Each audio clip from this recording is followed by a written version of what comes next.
Comment devenir beaucoup plus persévérant et atteindre ses objectifs? À l'occasion de mes 1000 premiers abonnés, et au passage, merci si vous en faites partie, j'ai fait un discours qui partage une perspective qui pourrait bien vous aider à être beaucoup plus persévérant. Si vous êtes matheux, je vous laisse aussi m'écrire si vous avez reconnu la fonction à laquelle je fais référence. Bienvenue sur All You Need to Lead, la chaîne des professionnels qui veulent aller loin et pour ça, qui savent que la persévérance est la clé de la réussite. Je suis Jafar Tabi, coach et cadre dirigeant. Et si le secret de la réussite résidait dans notre capacité à tracer la courbe de cette fonction? Là, vous vous dites, j'ai transgressé la règle numéro 1 de l'art oratoire, qui est de parler de choses qui intéressent son public.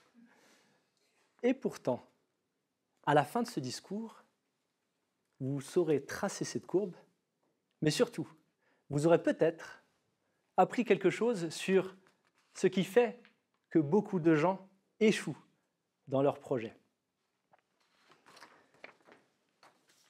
La plupart des gens pensent qu'il y a un rapport linéaire entre les efforts et les résultats. Par exemple, si je travaille 1 heure au McDonald's à 10 € de l'heure, je gagne 10 €. Si je travaille 2 heures, je gagne, je me disais bien, 20 €, et ainsi de suite. Et donc, on s'imagine que tout est comme ça. Je me lance dans une nouvelle activité et je devrais avoir du résultat. Et il se trouve que ça ne marche pas exactement comme ça. Et la preuve, j'ai pris des vraies données. Les 10 km de Paris, 9e arrondissement, 2011 ou 2013, il y avait 500 coureurs. Et je me suis dit, tiens, si l'un d'entre vous devait commencer la course à pied.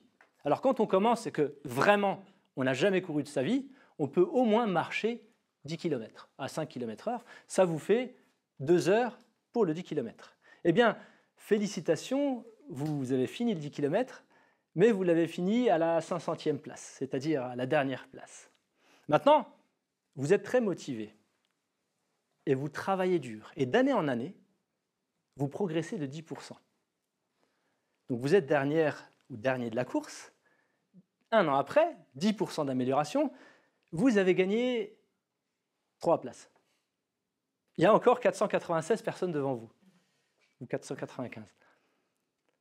Alors, ce n'est pas grave, vous ne lâchez pas et vous continuez. Donc,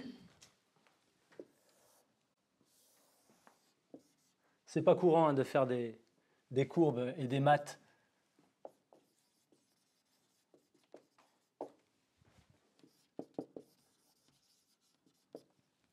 Vous êtes dernier ou dernière, vous voulez arriver à la première place, et vous avez 1 an après gagné 3 places.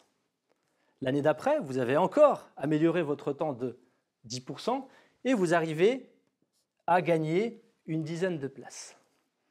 Les gens normaux s'arrêteraient là, parce que franchement, faire 2 fois 10% et gagner 10 places, et donc être toujours dans les derniers quelques pourcents, ce n'est pas franchement sympa. Vous êtes 98%, il y a 98% des gens qui sont meilleurs que vous.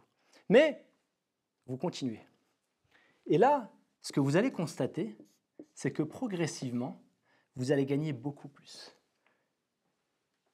Et une année donnée, vous allez gagner plus de 80 places, alors que vous aviez gagné 3 places la toute première fois. Et plus on continue, plus on voit que oui, on continue de gagner, et puis après, ça devient de plus en plus difficile.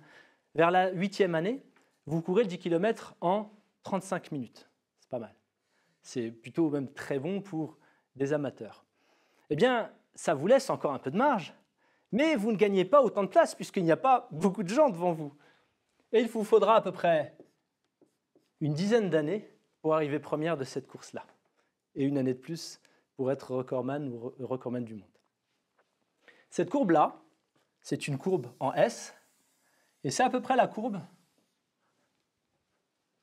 que vous auriez si vous traciez cette fonction. D'où vient l'erreur?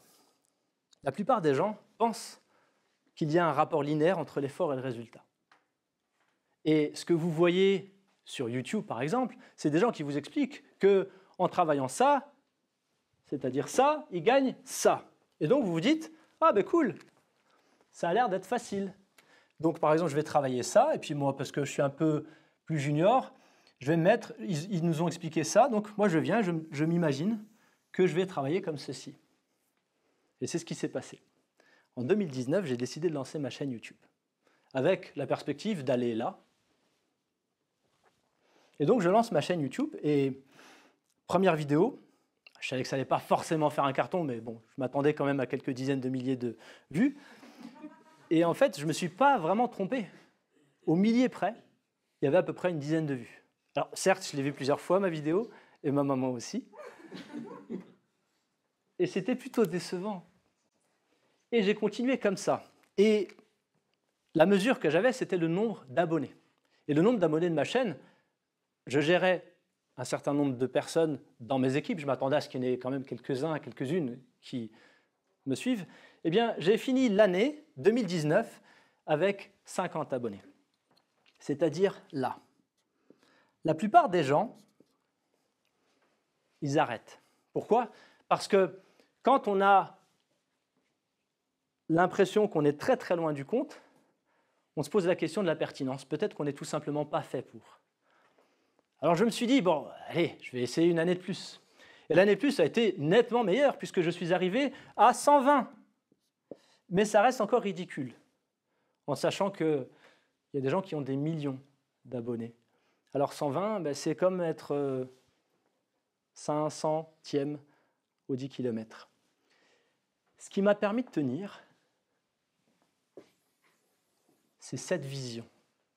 C'est la vision qu'à terme, sous réserve que je persévère, j'aurai un impact significatif sur un grand nombre de personnes.